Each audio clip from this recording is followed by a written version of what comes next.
This is a Locked and Focused production. I am hyphen X, and welcome to the Great Conversation, where we indulge in healthy dialogue about topics that are important in today's society and culture. I got with me right now, man, inspiring 815 award winning, Triple T impact training owning, and now the first black, I'm not going to say African American, the first black head coach at a private school for football. Let that sink in. It's 2020. and we still having first. Oh man, we have made so many strides. Got my man here, Triple T, Tyrone T. Thomas. What's going on, bro? Man, glad to see you. Glad to finally get with you, man. Yeah, about you time. doing your thing. Love the setup, everything. Love to be here. Thanks for having me today. Appreciate it, man. I'm glad you're here, man. I see you really putting in work out here. I just wanna, while I'm pulling up this article real quick, it's something that was said in this article that I was just really at awe with. Tell us, like, where you come from, man. Well, I was born in Texarkana, Texas. I call myself a mutt when people ask me that. Okay. You know, like a mutt, you kind of from a little bit, like a dog, kind of like how a dog might have a bunch of different breeds. And I'm kind of touched from a little different everywhere. Right. I was born in Texas. I grew up some of my life in Danville, Illinois. I moved off and on from Rockford, Illinois, back and forth with my grandparents most of my life, in and out. And pretty much I ended up with my grandparents from like 7th, 8th grade year until I graduated high school here in Rockford. And then once I left Rockford, I went to the military. Oh, yeah. And then after the military, I went to Southern Illinois. And then after SIU, I came back to Rockford and started working. That's a very humble man speaking. Because let me tell you how this athletic director set my man's up right here. This is the athletic director, Dennis Myers' word. Quote, "I am excited to announce the hiring of Tyrone Thomas as the new head football coach. He has a passion to prepare kids in the Rockford community for athletics and personal success. I'm looking forward to him connecting with our students." Why do you think he said a couple things in there that has really got my attention about you? Mm-hmm. First of all, you have a passion to prepare. So this is to get someone ready for something that has not yet transpired. Absolutely. Okay, so to prepare kids in the Rockford community, okay, Mm-hmm. for athletics and personal success. And he also said he's looking forward to you connecting with the students. Tell us, what are you preparing these children and people that you're interacting with through all your avenues of interacting with folks? What are you preparing them for? The best way I can describe how I interact with definitely the kids is an old school manner about respect, doing the right thing, and working hard. I think the generation kids now get coddled a lot. It's all about them and they're great. Pretty much everybody's a narcissist online. Pictures of themselves, and it ain't nothing wrong if that's what you want to be. But you got to be able to contain yourself under discipline, working hard, and be able to keep that same energy up when it comes to that too. Yeah, that's real. So you're preparing them for the outside world in academics. You're also for regular 9-to-5 type day type ish, the hustle mentality for community. Absolutely. For community and personal success. And how is it that you connect with these students? I give them I give them respect. I call young men, yes sir. I say yes lady to the ladies. I talk to them in the same manner. And then And one thing about kids, when you deal with them, they know when you phony. Yeah. Kids know when you a phony baloney. So, I can't. And you know one thing I try not to do too. I try not to be like a preacher. Yeah. You know, it ain't. I'm not here to preach to you. You know, be somebody that I'm not to you.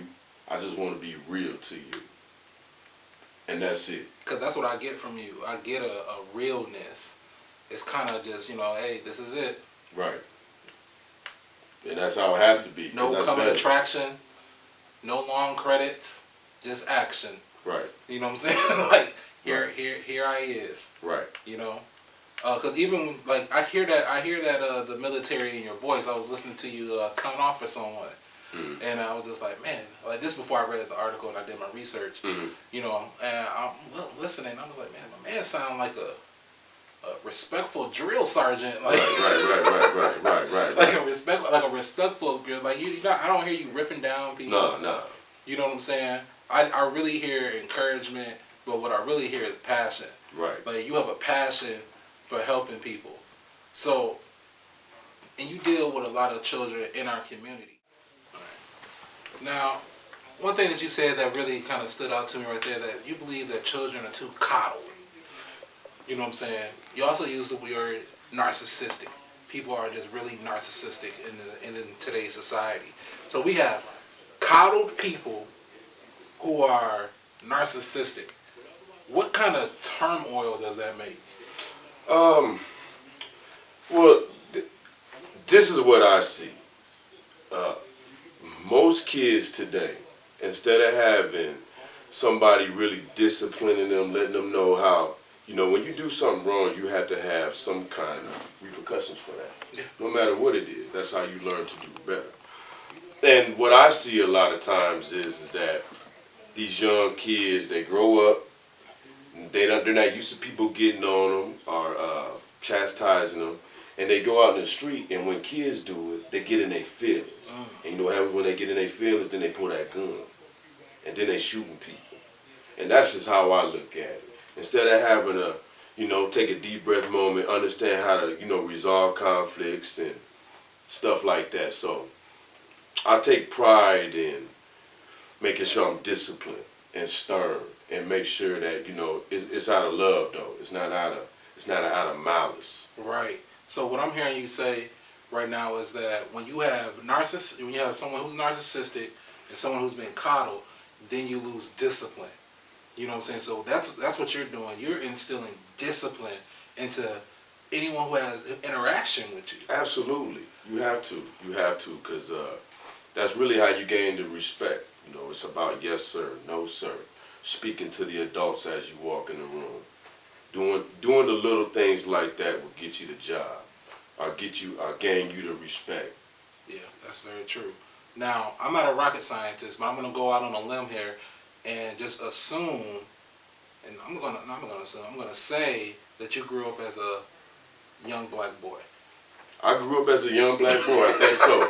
I don't think my name is Tyronita, and then it turned into Tyrone. No. That can happen nowadays. Yeah. But, another victory of the alphabet people. Yeah. But if you grew up as a young black boy, were you a product of a 2-parent or 1-parent household? I was actually a product of a 1-parent household. 1-parent household. Now, were you raised by your mother or your father? My mother. Your mother, okay. Now, did she hold 1 or 2 jobs? My mom held a lot of jobs when I was growing up. There's no doubt about it. I remember her working at Burger King. At the time, it was Zare. At the time, I don't know if anybody out there in land knows what Zare is. Hey, I love it when someone says something and I don't know about it, because that means you're no longer the oldest person. Right, yeah, well, I appreciate it. Kmart. My mom worked at she was a retail and a fast food worker when I was growing up, there's no doubt. And I grew up, you know, whenever my mother had struggles or something like that, you know, I would move in with my grandparents, which lived in Rockford, and they helped raise me throughout most of my life. You could say half my life, if you want to. Well, basically, my whole life in and out, you know. So that's pretty much how it went down. So as a young black male who was raised by a single mother and also by grandparents in the absence of that single mother, what would you say are the biggest challenges for a young black boy in that situation? Well, I think like any kid, you always wonder why your parents aren't with you. That's the main thing that as you grow up, you're like, you know, why weren't my parents with me? You know, why wasn't my dad here? Why, you know, why my mom going through the struggle? So I think that's one thing you deal with is like the guilt of like, is something wrong with you? Is something wrong with me? Did something happen? So I think that's one thing that happens to you. And then you always have to worry about like, you know, are you going to be accepted?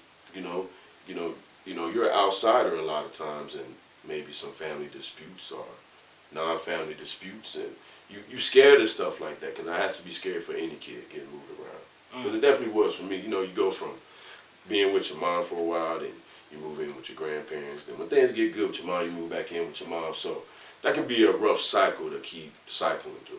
So like almost like a sense of not belonging. Absolutely. You know what I'm saying? Or once you feel like you belong, you leave. Yeah. Right. Yeah. I can identify with that because I too grew up as a young black boy raised by a single black mother, alternated between grandparents. Right. You know, that whole dynamic. Absolutely. So, being that way, what would you say were the top 3 things your mother taught you, and then the top 3 things that you would say that your grandparents instilled in you? Well, the things that I would say my mom taught me that I took from my mom, which is still living today, my mom works hard. She's a hard worker. Like, she'll go to work, 3rd shift, 2nd shift, walk to work. It don't matter, you know. So that's one thing I do appreciate. I value that about my mom, about that. My grandmother was the glue to the family. You know, it's like one of the movies you watch where you got the old granny that everybody respects and loves and cares about. Got the best food ever. Yeah, there you go. And that was my grandmother. Rest her soul, she passed away. But that's who she was to the family, you know. My grandfather was another man who, he worked hard. He was a guy who worked all the time, worked hard, provided for everybody in the family. So those are the things that I took. I think, and you know, this is not an attack, but I find it so amazing that when we speak, you know what I'm saying, as men now, and we look back and we talk about our childhood, I think we almost a great majority of us all kind of say the same thing without saying it. Daddy wasn't there. Right. You know, Dad wasn't around. You know, because we lead into my mother. Right. You know what I'm saying? My grandmother, with the male being last. You know, right. Grandfather. You know right. what I'm saying? And when I look at that and I examine it, because I too do this.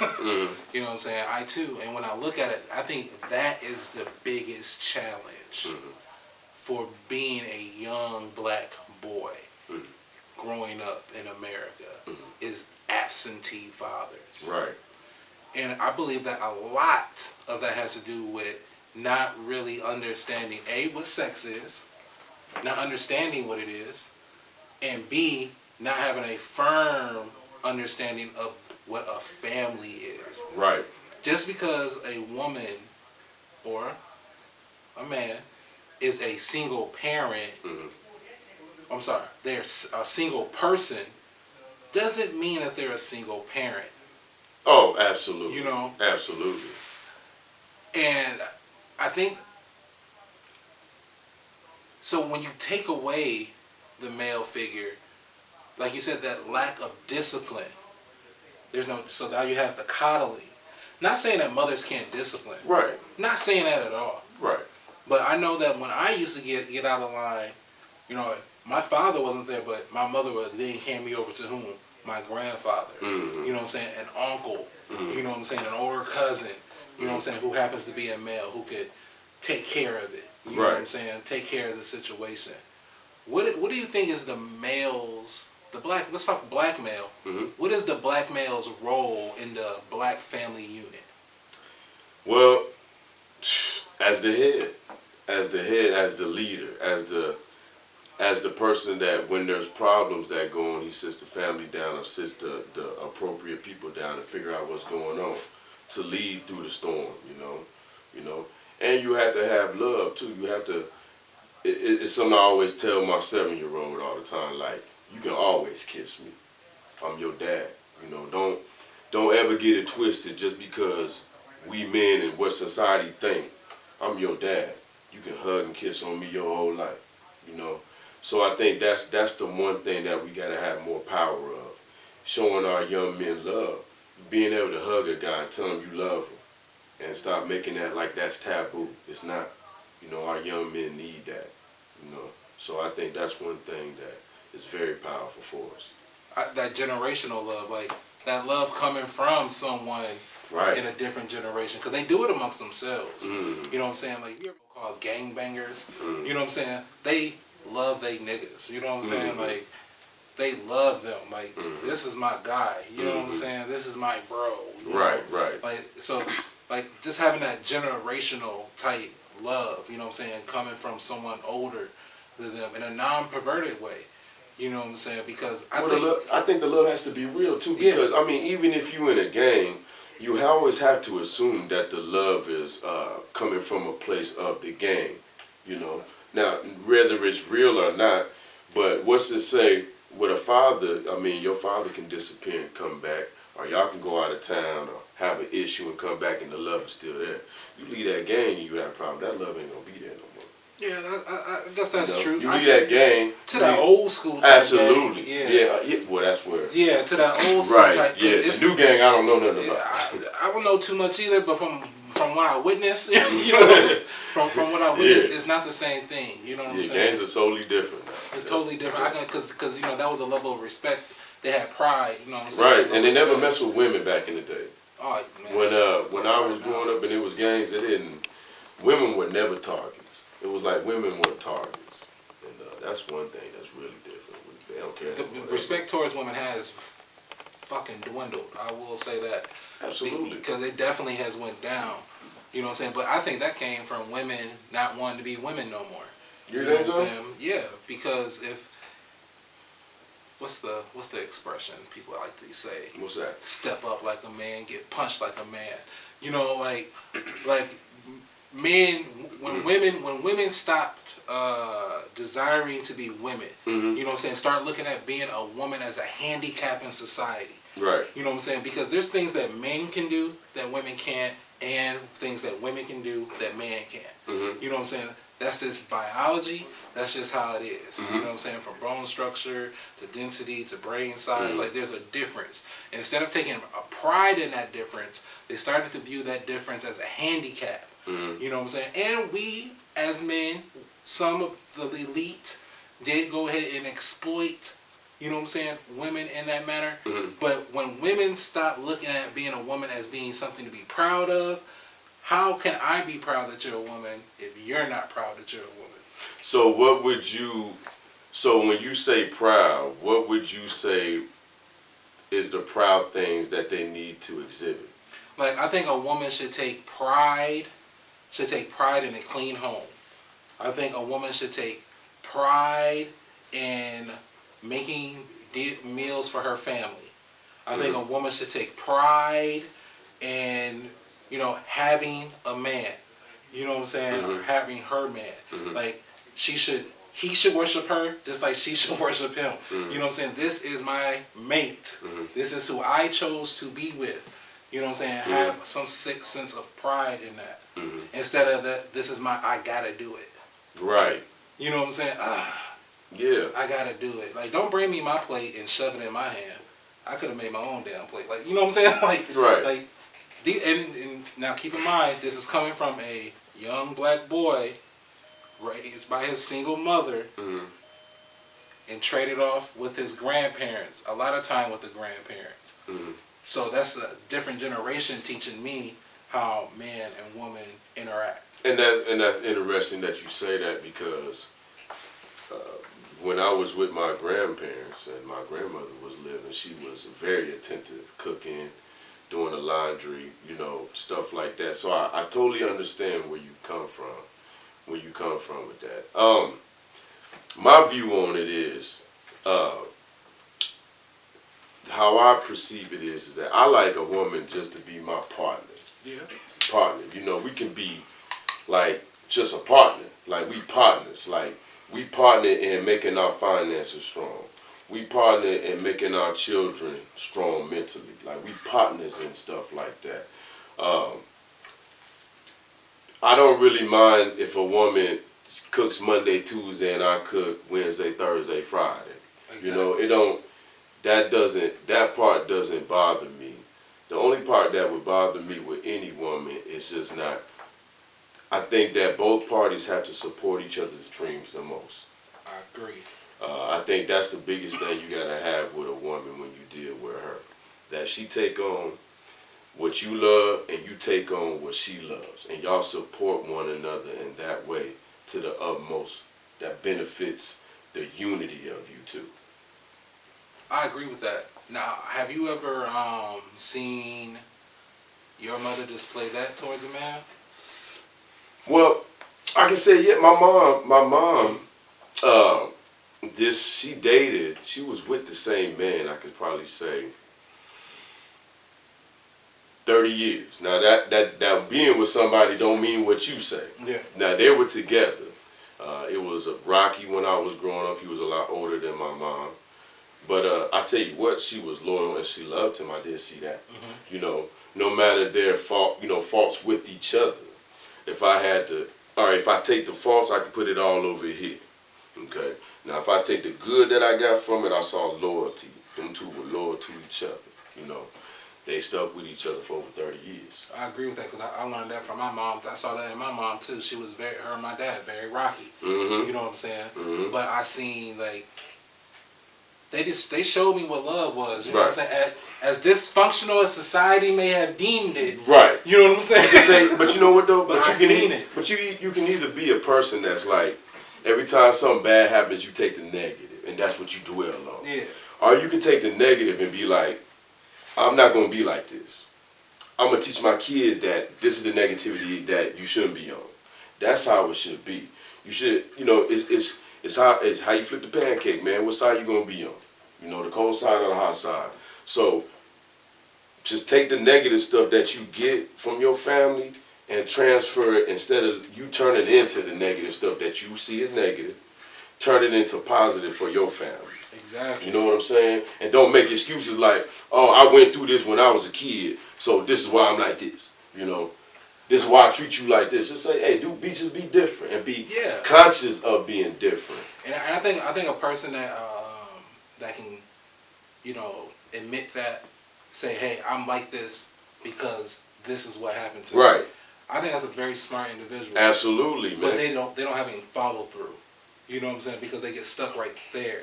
You gotta now that you found the problem, right? You know what I'm saying? Do something. Now you gotta start working on a solution. Gotta fix it. You know what I'm saying? And now you gotta get the solution going. You know. So I don't know if I said what the topic was, but the topic today. We just talking. Yeah, we just talking, man. We ain't got no topic. We ain't got no topic. The topic today is mending broken black boys, preventing broken black men. And how you do that, I believe, is what my man says here: discipline and love. Mm-hmm. That clutch. You know what I'm saying? Absolutely. You know, you gotta be able to give discipline and love. Because me as a child, I know I didn't have any confidence. My confidence was shot. You know what I'm saying? That came from, like you said, not having a sense of belonging. Right. You know what I'm saying? I I was overweight, so I didn't really want to like get into the sports thing. Right. I understand. I was a big guy, but I was soft. You know what I'm Right. saying? I understand. I was coddled, like you would say. Right. I was coddled, but I was so into my feelings. You know what I'm saying? Right. My grandmother did the brunt of the raising. You know, my grandfather. You know, he only had one son. His son passed. I think he never really. And then he was blessed with almost all grandsons. You know what I'm saying? Right. So like he like, man, I gotta, you know. So like he's an older guy, so he's working, and now he's done working. He's in the church, and then he's saving souls, and we're at the crib chilling. You know, right. you know what I'm saying? We at the crib chilling, watching Hey Dude and Hey Arnold. So like not having that sense of belonging. So if you had to like attributes or adjectives and put them in a bag for a person raising a young black boy and they're hurting, how can they mend that? What's some things that you would give them? Start with a hug first. So acknowledgement. Acknowledgement, man. Yeah. If somebody tells you hurt them, tell them you sorry for them. Don't be too man enough not to say you sorry to people. That's the biggest thing. It's okay, man. The being hard stuff is baloney to me, man. Yeah. Stop all that. Stop trying to be tough and the gangster. Us men gotta love each other too, and congratulate each other, push each other to do well, and that's what we should be about. Working hard and pushing one another to do great things. And that's where you start, man. Just acknowledge things. Say you sorry. Hug each other. Go out, talk, man. Talk. It ain't got to be material things. Sit down and talk. Like we talk. Yep. So acknowledge, and then I'm hearing have a conversation. Have a conversation. Or dialogue. And listen. And listen. Listen. You know, I think a lot of people, you know, and it's most people, if you're critical, I deal with it in coaching so much.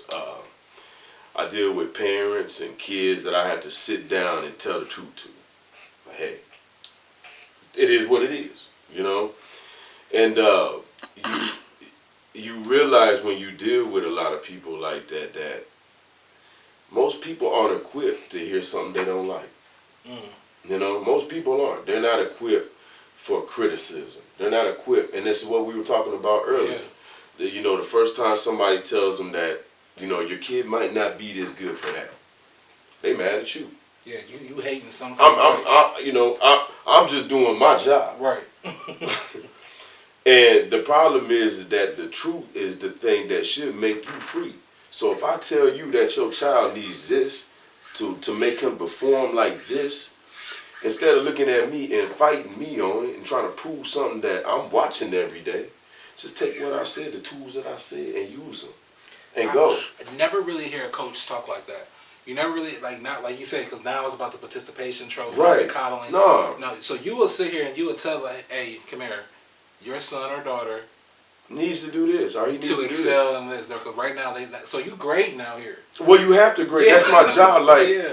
Listen, man, my job as a coach is to be like, listen, if you can't handle sports, then you might as well just pack it up right now. Because if I can teach you a life lesson without you getting shot, killed, and I can teach you how to be a man through sports, it's little kids playing on dirt in Somalia on dirt, kicking soccer balls. You out here with green pastures, your parents paying all this money to go to school or this school, that school, and you want to complain about the realness of sports? Sports, playing a game. Playing a game. Not real life. Playing a game. So I have to look at kids every day and be like, you need to do this, you need to do that. And it has to be that way. And I always tell them, if you can't handle excuses and all this and that, man, just do your duty. And that's how it should be. Yeah. I wish you were my coach coming up. I used to, I skipped practice, right? I skipped practice for like a week. Mm-hmm. He saw me driving. He was driving down the street. Right. I was walking to my dip off spot.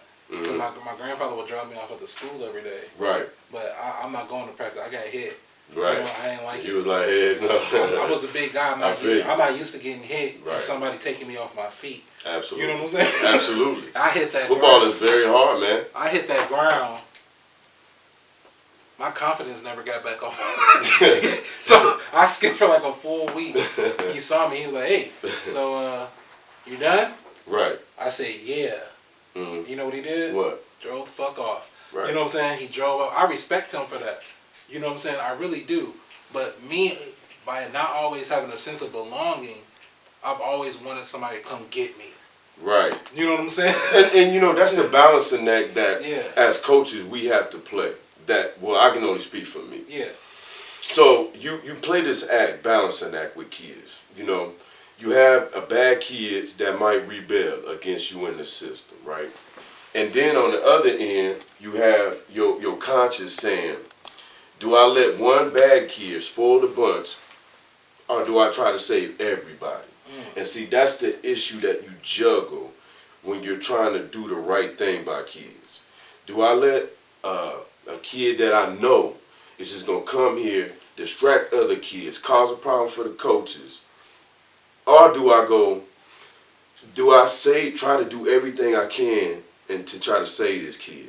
And that's the balancing act that's very difficult. So what I'm hearing is that you had a talented kid at one point that you just kind of had to like. I've coached so many kids, man. I've had to tell kids to go home all the time. That's not nothing that I don't have a problem doing, because that's my duty.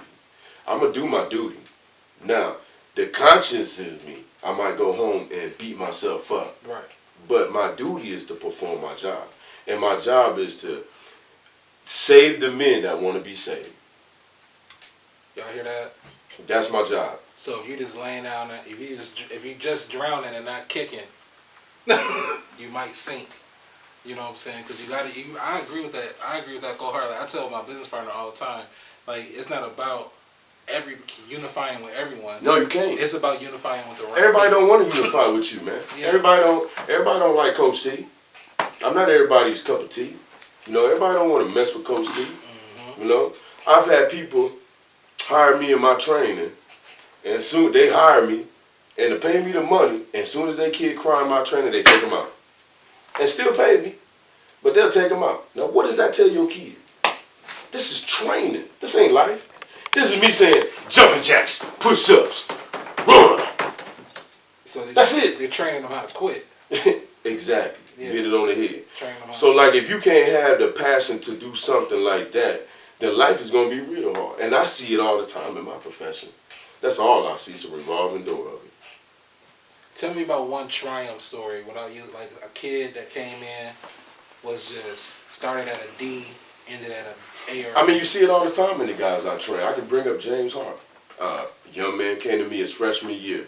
Fat, out of shape, had the man tits, everything that would qualify for him to be like, fuck it. Mm-hmm. I'm just going to be a crybaby ass fat kid that don't give a damn. He had every avenue to do that. His mama wouldn't let him do it. So his mom brought him to me. Now, this dude didn't talk to me the first 4 weeks I trained him. He wouldn't talk to me, man. He hated me. Wouldn't talk to me.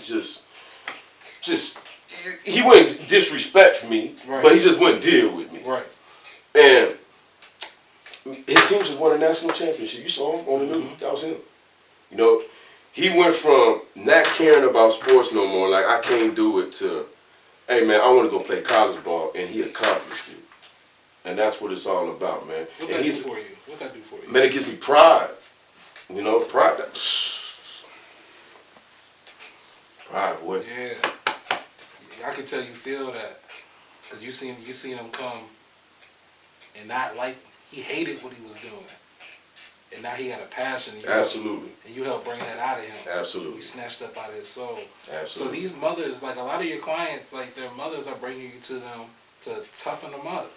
Well, or you know, absolutely. It's a weird dynamic, because I think that just comes with the territory with me. Yeah. You know, so I don't know if they bring them for that, but that's what they show get. You know what I'm saying? So that's how I look at it. Now that we're about I don't know how far we into the podcast. I feel like we can say this now. I'm about to jump subjects on you. All right, let's go. Because you said something that's very interesting now. Blacks are known. Let me say it like this. I'm just gonna come out. This how I do things, bro. I just kind of just say. Hey, do what you gotta do, man. Like my man's just an atheist. He's a black atheist. You know what I'm saying? Man, just turn his live off. But how do you focus? How did you get there? Let me ask that. How did you get there? This is what I am. I'm a guy who doesn't know the answers. So it's not that I'm not open to learning. I just don't understand. If I don't understand something, I can't believe it if I don't understand it. So instead of me going around saying I believe in something, I say I don't believe in anything because I don't understand what to believe in. There's a difference. You know, if I can't explain why I believe in something, then I'm not going to say I believe in it. I don't want to be, I want to have a rational, clear mind. I don't want to have to be like everything else or everybody else or be fearful of thinking different than somebody else. You know, I want to do what I feel like is real to me. And what's real to me is if I can't explain something, then I can't believe in it if I can't explain it. No, my mentor taught me that. He said if you can't explain something, then you don't understand it. Right. So so I don't think that, you know, you can label anything you want. But at the end of the day, I want to be able to explain what I believe in. And I can't do that. But I don't have to be like everybody else not to do that. You get what I'm saying? Yeah. So it's just like in the black community. If I say this around people, or I say anything that has a different belief around a lot of religious people, those are the people that judge you the most. Yeah. Those are the people that judge you the most. Those are the people that go, hey, Mr. Thomas, let me hear your view on it so I can have an understanding of your brain. See, I can talk to a religious man and understand where he comes from. Yeah. And I don't bash you if God has worked in your life your way. Yeah. Right. But that don't mean I have to tell you the same story to be cool with you. Yeah. I don't have to feel in place and go, I can go to church and have questions when I leave. Yeah. Mm-hmm. That's the signs of a good teacher. Right. Yeah. Why do I have to take something and just believe it? I believe how I grew up because I saw it. Yeah, you I felt it. Yeah. So if I have to believe in something that I haven't seen or haven't heard or anything like that, if I have to believe in that, not have to, I have to feel it in myself. You know? And I don't buy into that you have to believe in something to do good, because you don't. You have to believe in doing good to do good. Yeah. You know? I don't have to go to church every Sunday to help a young man. That's true. I don't have to read any literature to go feed a hungry person. All I gotta do is see it, and if it touches me, and then that's why you do good. People do good because something touches them. Let me translate for the Christians. What my brother Thomas is saying is Brother Thomas is saying if one feels convicted in thy heart, you know, and you go out and you see something, and you have a conviction in your soul, and you're touched by the Holy Spirit to go out and feed that homeless man, right, or to talk life into that young man, then go ye into all the world. Absolutely. You know? and the biggest point about that, on a serious note, is this, man. Like conversations with so many people about God, religion, and stuff like that. And my biggest takeaway I always take from it is that people can just believe whatever they want, man, and who cares? I don't care what you believe. You can believe whatever you want. Whatever makes you feel like you floating on life, do that.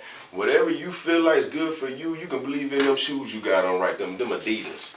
You know what I'm saying? If you believe every time you put on them Adidas, you make $5 and more an hour, put them mugs on there. So, people just got to stop judging people, man. Who cares? I don't care what you believe. What is judgment like? Like is judgment because I look at judgment as someone who's able to cast a sentence on a person. You know what I'm saying? Okay. I guess I have to use it. If you look at it like that, Mr. Spellman, I'll have to change the word around. But no, man, I think judging is when you have a negative thought about something that isn't lined up with your beliefs.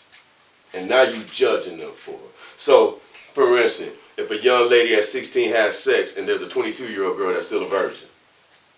We'll call the 16-year-old a fast ass. We'll call that 16-year-old a fast ass girl. She a hoe, slut bucket, whatever. You know, she all that. You know what I'm saying? She all that. You know what I'm saying? Yeah. And for what? Because of how we're judging her. We're putting a label on her. We're putting a label on them, making them feel like they less of a woman. And that's not the case, man.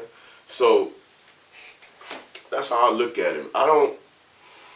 I can't buy something if I don't know what I'm buying yet. That's all. And I'm a man of real conviction. Like, if I believe in something, I'm all in. So if I don't believe all the way, then I'm not all in. And if society looks at you like you wrong for that, that's what's wrong with society. They should value people like that. They say, oh, you're not trying to be like everybody else. Congratulations. Because it says you should not conform to the ways of the world. Right. You don't got to be like everybody else, man, to be popular or have it and all of that. You don't. You know, I'm sitting here and I'm thinking, because you know that, about 85% of blacks subscribe to being a Christian. Mm-hmm. And then inside of those churches, there's more women than there are men. Right. And they say that's because a man is more about action, and the inside the black church is more towards your feelings, your emotion. You know what I'm saying? You've come a long way, and you know what I'm saying. He hasn't left you yet. Things like that to get you riled up. So I think it's natural. I think it's natural for a man to be more active in his mission, if you will. You know what I'm saying? And a woman to be more, it's more eternal. You know what I'm saying? Interpersonal. You know what I'm saying? Like a more spiritual type thing. You know what I'm saying? I think the spirit is fed two different ways. Let me say it like that. One through feeling and one through action. Right. You know what I'm saying? Like in the field working. You know what I'm saying? You got people in war who fly drones. You got people in war that go out and pull triggers. They both kill. You know what I'm saying? So I think it's the exact same way when people are encountering. So I guess what I'm saying is that when you have these young black boys being raised by these single black women who are going to subscribe mostly to a Christian belief, without fathers in the home, with lack of presence of men in the churches, lack of presence of men in the educational system, they're going to be coddled, undisciplined, and narcissistic and entitled. And we have coaches in the world, like Triple T here, who is instilling discipline, love combos, in correction, right, with these young black boys, right. So to prevent broken black men, we have to acknowledge what if you did something wrong to these young black boys by hugging them, telling them they love you, and showing humility by saying what, I'm sorry, right, I apologize, I hear what you're saying. And then what did you say we have to do with that? Acknowledge it. And then you have to have dialogue. Talk about it. Then you got to have action. And then action right that behind. Match the dialogue. So whatever the dialogue is, the action has to flow. So that's damn near the formula to prevent a broken black man. Now, if you had to say something right now to a man that's listening to this, and society's weighing him down, he doesn't feel like a man. He's not earning what he thinks he should be earning. He's not getting the respect from others that he feels that he should be getting. Been there a lot, boy. What would you say to him? Man, keep going. I mean, you just got to keep going, man, because, look what happened today for me. It's just, just keep going, man. But I will say this.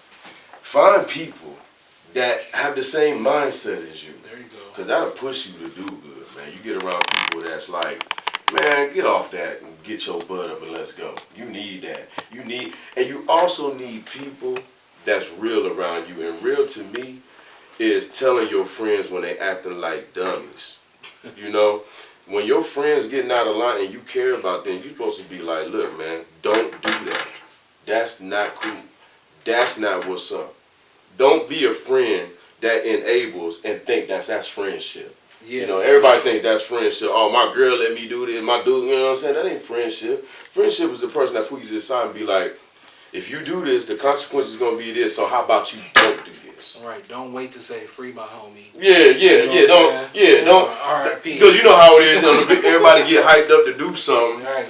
And then it's the hype crowd, you know what I'm saying? And your adrenaline gets pumping, and that's what you want to be on. But at the end of the day, you don't want to be on that, man. I don't want to go to jail. I don't want to be in trouble. It ain't cool to me. I'm scared to go in there.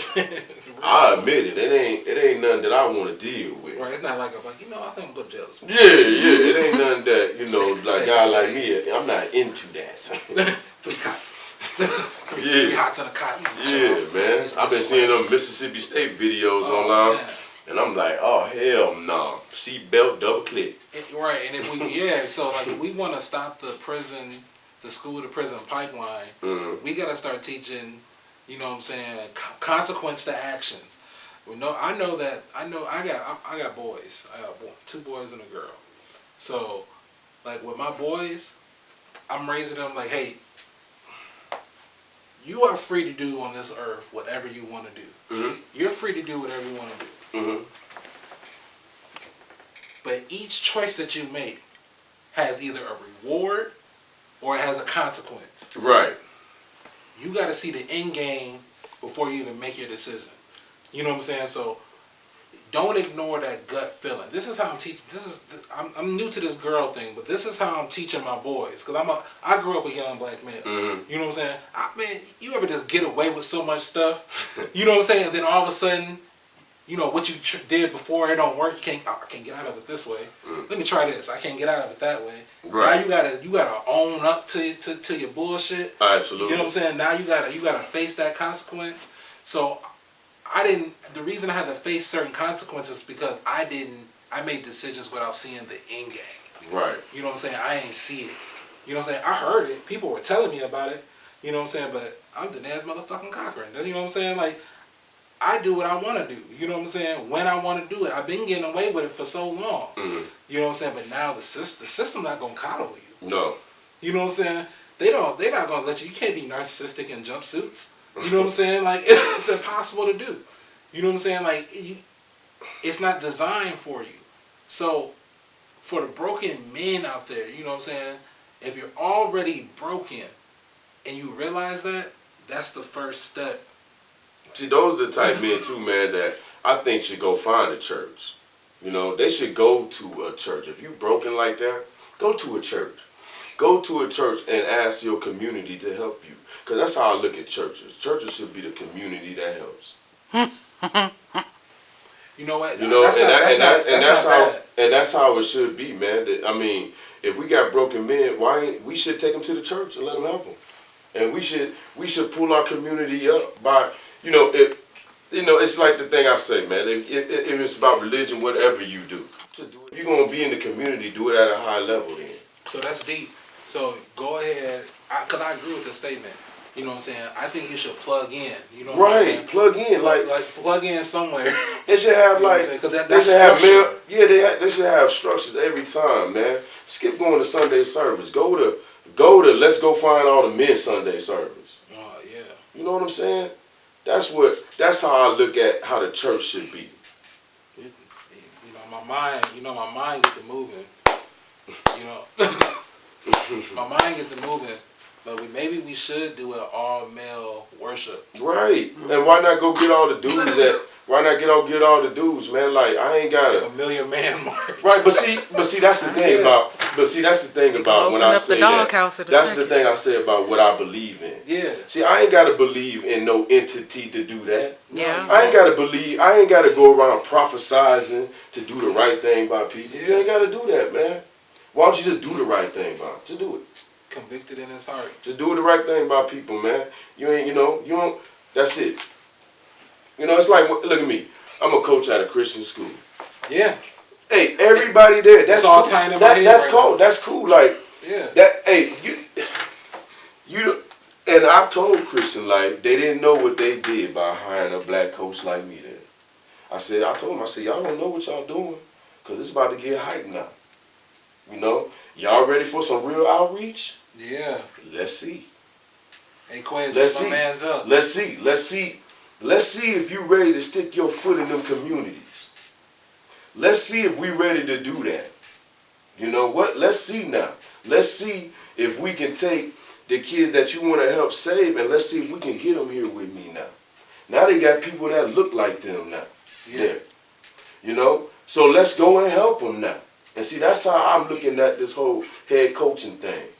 You know? And that's helping all the young men. It's just another vehicle. It's just another vehicle. That's how I'm looking at it. It's just another vehicle to touch all the young men. It don't matter what color they are. You know? And that's how we should be with it, man. And you don't gotta have a belief in that. You just have to have a belief in doing good. I agree. That's crazy because I agree with everything my man is saying. I agree in the simple fact because I'm not a big church head, but I do agree that if you're broken like that, you need to plug in, find somewhere to go, and get a nice positive routine going. Why can't we house some broken people and feed them and take an offering for them and help them get them back on their feet? Why can't we do stuff like that? It seems like it would be more practical to me. Because there's a lack of men in churches, and this is a big idea that I believe has to be executed by a man. Not saying a woman can't do it, but men need to see men helping men. Mm-hmm. You know what I'm saying? Mm-hmm. Just like women need to see women helping women. Absolutely. Because we see it all the time. You know what I'm saying? Black guys will help women, and women will help men. Mm-hmm. But when it comes to that gender and that helping each other, we need to see more of that. Yeah, well, that's something we talked about outside. Yeah. You know how you know I got this job, and I guarantee you, it's some black dudes out there that are like, skip him. Yeah. Instead of congratulating me for being being the significance of it, I guarantee you though. Yeah. But that's the product of the society we live in by not having men, by not saying, hey man, you can love your brother when he do well. Now when we do well, now we gotta help more guys do well and bring each other up, and that's what it's about, man. It's just helping. Because I believe that men, like I said, so being a young black boy that was raised by a black woman, mm-hmm. You know what I'm saying? I did learn to complain more. You know what I'm saying? Right, because hey, let me ask you something about that, yeah. Because this is just something that I would say that I experienced being in a single home, that watching the two people, cats and mouse, fight all the time. So I want to see if it had the same effect on you. So I noticed that when I grew up with my mom in them times, and I saw how my mom interacted with her man at the time and her mannerisms and how she talked to men and all of that, I noticed that I would go out and do the same thing to guys. Yeah. Like when I would talk to guys, I might, smack my lips like my mama did. Yeah. You know what I'm saying? Yeah. Like, and it goes to show how that problem, as you get older and you still go through that, when a man really talks to you, now this is what I go through now. Now that I'm a grown man and I'm in my position as a leader and somebody that pushes, I can talk to a young brother and get in his butt and he instantly in his feelings. Yeah. Or he like, Yeah. I dealt with guys like that on my football team. I joke you not. Roll his eyes, walk his eyes. Yeah. and look. Yeah. And me, I get it. Now, I go home, those are the things I go home at night and think about and go, yeah. I get it. I understand why he doing that. I get it. At the time, I'm just busting that ass for doing it. You know what I'm saying? Yeah. So, but those are the things that happen when young men grow up with single moms, especially if she in and out of dating. then them dudes will grow up and treat men like doo-doo. They be ready to shoot any time a dude say something. What you say? Yeah. Because that's what their mama did with a dude all the time. Because they believe, I think, because they feel like they'll believe that they're powerless. Exactly. You know what I'm saying? Exactly. Like the man is trying to take the power away from his mother. Yeah. Exactly, man. So that's a deep thing. It affects women too, because I had the same issue. A woman can get in my ass and she can go off on me, and I won't react nearly as bad as I will if a man do it. Right. I won't. If a man do it, I go to tell fuck the off. audience, why would you tell them why that is? What is your perspective on that as a female? I had 2 major male role models in my life. Right. And that was my grandfather, and that was my uncle, who was just about as old as my grandfather. Right. And they died when I was like, my grandfather died when I was like 8, and my uncle died when I was in high school. Right. So, certain men like them, like on they shit, men who have something for themselves, like, I can see you a man for real, then you can talk to me, and like you can come at me and I might back off a little bit. But if I feel anyway like you not man enough to be speaking to me like that, I'll tear you down. And it's just because I was raised in a house with my mom and my grandmother. I wasn't raised in a house. There was no men. My mom didn't bring men around us. Not unless it was like extremely serious. But as women, we go through that too. That's why that daddy issue come into play, and it presents in different people in different ways. Like for me, it's my attitude towards men, and it's something that I've been correcting because I know that it's a problem. Well, would you say that's like something more towards like how you would see your female, like your mom and your grandma, interact with men? No. Or the lack thereof of interacting I with think men? it was the lack thereof, because like my grandmother gave my grandfather much respect. Like that was, she cooked, clean, whatever. Kids stay down in the basement, down in the hole as they call it, because they from the South. Kids in the hole. Don't bother your grandfather. He just got off work. Yeah. You know what I'm saying? Right. With my uncle, it was the same way. My auntie, get in the hole. You know, my uncle was on some other stuff. But get in the hole. We ain't gonna put his business out there, but get in the hole. Your uncle got company coming over. Right. So it was like when they interacted with their men, it was this way. So like in my relationship, I respond to my man that way. But if I feel like he's being less of a provider than I would like. Oh, so less than what you're used to. Yeah, because I hold a high standard. So if they come anywhere short of grandpa and aunt, they some bitches. Yeah. Okay.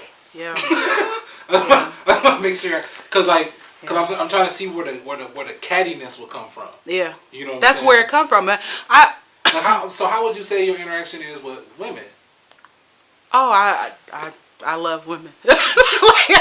I got the most respect for women. Like, if I feel, but you know what? I feel like if you being less than a woman, then I can't deal with you. So I just won't deal with you.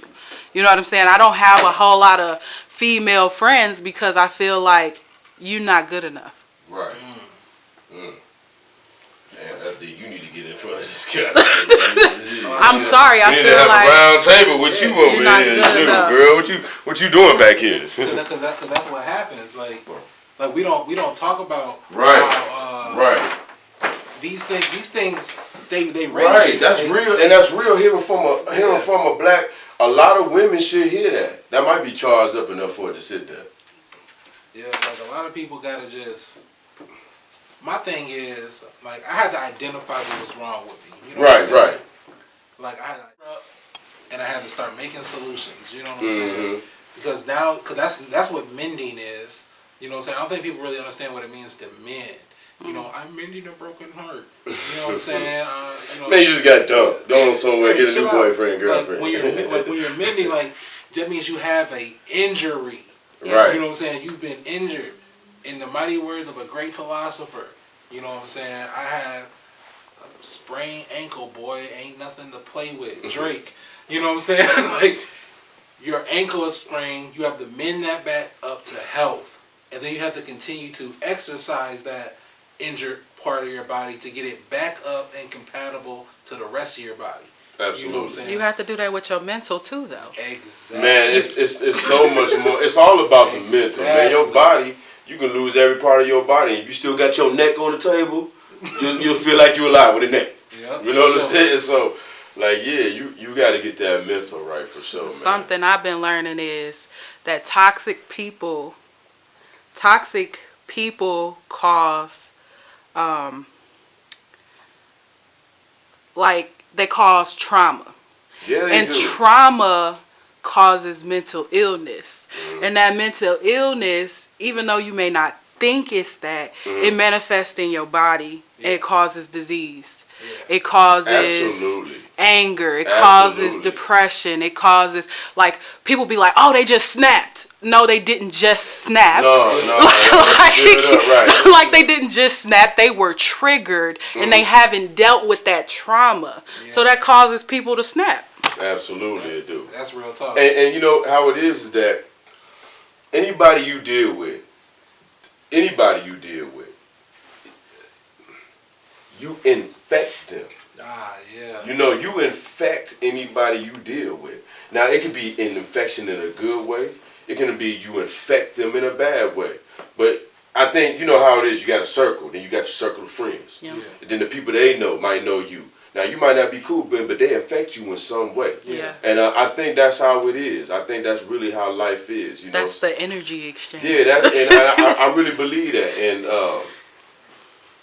And that's just how it is, man. But Toxic people pass, like you said, toxic people cause trauma. Oh, yeah. No, they pass they trauma. Yeah, they do that too. But you know what though? But so this is what I was talking about earlier about the bad drama that comes to you. Right.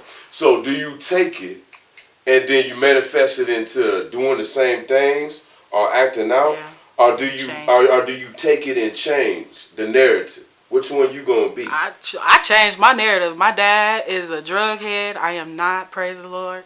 My mom was a drug head. I am not. Neither are my siblings. You know what I'm saying? They call them in the church. They call them generational curses. Like even in like different religions, they call them generational curses.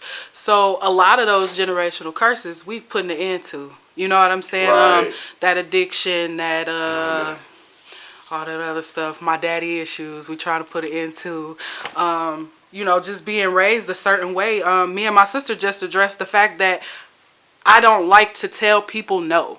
It's hard for me to tell people no because I was raised in a household with my mother who was a spoiled brat, and you could never tell her no. Like, you could never tell my mom no. It was never a thing. She could tell you no, but you could never tell her no. And you could never speak. Like something I'm doing with my kids is I don't consider an open conversation between the two of us talking back. And a lot of people look at me weird, but they have an opinion. You know what I'm saying? They're their own person, and you can't force them to be somebody that they are not. Yeah, when you say that. You gotta be careful when you say that. I don't want to take what you said out of context, but so I guess I'm gonna take it there. Go ahead. I might as well. So you know now, if you change your mind, you know what I'm saying. If a child comes to you and say, you know, hey, I'm a dude, I'm not a girl, I'm a dude, or vice versa. But let's talk about that then. They can change that. No, but let's talk about that. So what is it in this male child that makes them feel like they're feminine? Like, is their feminine energy more than their masculine energy, and why? And why do you feel this way, and what can we do to balance these energies? Because we all have both energies. You know what I'm saying? We all have both. Yeah. But it's a matter of... I think this is how I look at that kind of stuff. I really believe this, y'all. This is how I look at it. It's always going to be gay people. It's always going to be guys that like girls. It's always going to be girls that act like guys. Yeah. It's been going on since the beginning of time. Yeah. It ain't never going to change. Just because we can see it with our phones now and we have an up-close personal view at it, guess what? Get used to it. Yeah, it's on Front Street. It ain't nothing that ever changed. It ain't nothing that never changed throughout history.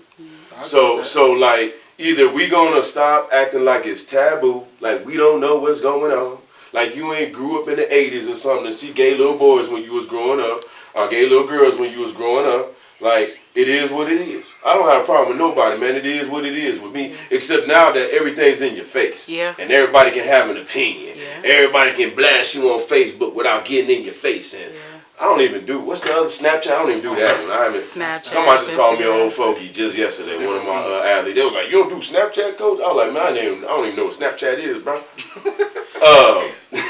So, like, I think that's something that, when you have a society that has a 1 second view, something can happen.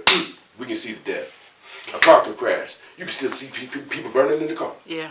You know what I'm saying? Yeah. So when you have a view of that way in the world, how can you be shocked about stuff? I just don't understand people. How do they be so shocked that they see a transvestite? You'll see somebody stab somebody, take out your phone and be like, but you shocked that somebody gay? No, let me be clear. Let me be clear. So I had this great conversation that I'm not don't have a problem with lesbians. No, we don't have a problem with nobody. Hold on. Don't have a problem with bisexuals. Don't have a problem with gays. Don't have a problem with queers. Do have an issue with transvestites. I have a transsexuals. I'm sorry, transvestite is it's out of date. Out of date. Right. Said the right word. I'm showing gotta my be age. politically correct. Yeah, I'm showing my age. As in transsexuals. Right. Because it's what she said. Where does it come from? You know what I'm saying? At what point, especially people that believe in God, you know what I'm saying? I have issues with that because you have all the mechanics for a man, but you're a woman on the inside, so you believe in God so much, you know what I'm saying, that He made that kind of mistake. Because if you're born in, if I have a can and on the outside of the can it says peas and I open up the peas and it's like corn, like whoever put that corn and that label on there made a mistake, correct? Yeah. You know what I'm saying? So, but God makes no mistakes. So exactly. So where is the logic in this? You know what I'm saying? And I don't have a problem with someone who's 21, 23, 25 deciding that they want to do something like that. My issue is children. They have studies between the ages of 3 and 12. They call them trans kids. Okay? Trans kids where 3 to 12 are telling their parents that there's something else and then they're giving them hormone blockers to stop natural puberty. You know what I'm saying? So that they can be who they believe that they are. What the fuck? Alright, so my view, this is my view on that. This is how I look at that, man. Okay, so the only thing I have a problem with about the whole, what is it called? Trans what now? Transgender. Transgender. Only thing I have a problem with transgender is I don't want a man playing girl sports and a girl playing man sports. Yeah. Besides, because that's unfair. Yeah. But besides that, man, just to keep it real with you, I could give a damn less. What about children? Do you think a child should make that decision? If I can't have an impact on them, man, I can't be the one that worry about that, bro. I gotta worry about the kids I can affect, dog. I gotta worry about the people that matter to me. Now that doesn't mean they matter less. It's just that they don't matter to me right now. Yeah, so why am I gonna put my energy and effort for something that I can't have nothing to do? Okay, so let's use a scenario. So just you brought it up, the sports. Mm-hmm. You have a transgender female. Mm-hmm. Female to male. Female going to be transitioning into a male that wants to play football. Mm-hmm. Would you train them any differently? No, I would let that happen. I wouldn't let a man. They'll say you're stopping their civil rights. No, I would let it happen. Meaning that I would let if a woman came up to me and said, "Hey, Coach T, I'm bad enough to play varsity football because I had a sex change." I'm gonna say, "Put a helmet on, young lady, young man, whatever." That's what I'm gonna say. I'm gonna say, "Prove it to me." Yeah, I'm not gonna knock you at all. Cause let you go out there and bust some heads. Then your name Tony to me?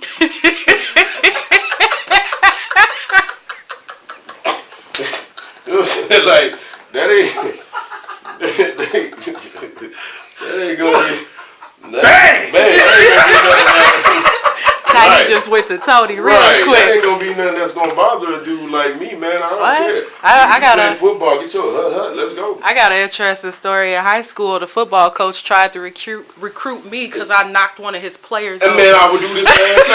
Hey, look, that in football is that sport where if they bad, then they bad. Yeah. It don't matter if you girl, transvestite, I don't give a damn. Let you come, you can be whatever you want to be. Cause who gives a damn what you be with that helmet on? Yeah. That's true.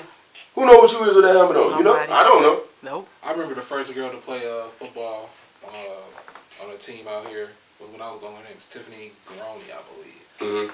And I believe they protected her. I believe they protected her because they made her a kicker.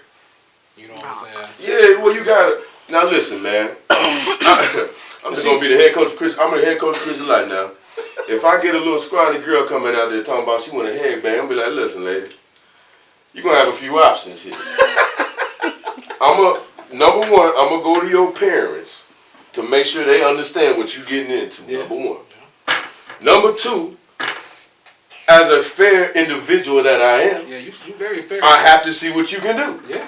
Now, if you get your head busted, hey, line that ball up right there. Kick right between them two things right there. Yeah. Kick it. They gonna kick her. That's it, man. So like, man, I'm a proof in the pudding type dude, man. I done seen girls. I done coached the all-women football team, the Rockford Riveters. Didn't even know they Yeah, man, I coached that You team. need better publicity. Yeah, and I coached that. It was a 1-year team, and I saw some of the baddest, strongest women. Man, they'll slap the hell out of you. Yeah, they would. And pull your braids off. Yep, I would never put myself in that position. I never put. Do I believe that there's strong women in the world? Man, Oh, yeah, hell man. yeah. I trained some, man. Hell Don't yeah. do it. Right, Don't do it, man. I- I trained some, man. I've trained some stunners in there that they. I'll be like, yeah, go get that 45-pound bar for me. For me. Yeah, for you. Y'all get. Yeah, go get it for me. I'm not going. I would never put myself in Yeah. that type of position. So like, you into boxing? No, I train kids in boxing, as you see in my videos, as just a discipline and just to keep my stuff sharp. That's it. I just give it a way of having some fun because my training is so like mentally hounding on people. So You seeing people just sucking Yeah. deep. yeah, man, it's tough. It's tough, man. But that's how you got to do it if you want to make it. Yeah. But I just use boxing as a way for the guys to get loose a little bit. Well, it's man. like just a pre-workout. Yeah, it's just a pre-workout thing that it's a whole workout. It's a whole hour. I do an hour with them. I combos and we do the whole shebang, man. And that's something I just watch YouTube and taught myself, man. Yeah, why not? I just watched YouTube and taught University. myself and how to do it, man. That's all I did. It wasn't nothing. And I do that when I see the guys getting mentally drained. Because what y'all don't see on live, the stuff y'all see on live is the real sanitized version of what goes on. We know. Right. So when Anybody that when wants the live ain't on, man, it's a lot of stuff going on with that live. It's a lot of mental me in their ear holes, like me literally in their ear hole, my mouth right here in their ear hole, talking crazy to them and saying all kind of stuff they don't want to repeat to their parents when they get home. Yeah. But those are the type things that make my training unique, man. Oh, I've seen you criticize and encourage. It's in the same sentence. In the same sentence, you got to, man. Yeah. In the same sentence. You got to, man. It's not personal. It's personable. That's how I look at it. You know what I'm Say saying? it again? It's not personal, it's personable. Right. Well, we're going to end it right there. Right. I like that right there, man. Let them know where they can, all your little tags, man. Where can they reach you at? Hey, Triple T, Tyrone T. Thomas on Facebook. Triple T Impact Training on Instagram. Head coach, Christian Life Football. Yeah. All of that. You can reach me at all of that. Hey, I'm going to tell all the young dudes out here, too, that we about to make a movement at Christian Life right now. I'm just going to put it out there right now. I'm going to tell all the parents right now, if you're looking for your kid to get disciplined, to get pushed, to have accountability, then you want to send them to me. I'm not selling no football to you. I'm selling what I just said to you. That's what I'm selling to every parent. starting right now. Well, my man put the sale out there. Who's gonna take advantage of the bargain? It's a bargain deal. You got this man right here. I got four boys. And your boy Sylvia, Chris and Life. And here they come. Now, They big too. I want to thank everybody for listening, man. Just remember that you don't always have to agree Right. to have a great conversation. Peace out.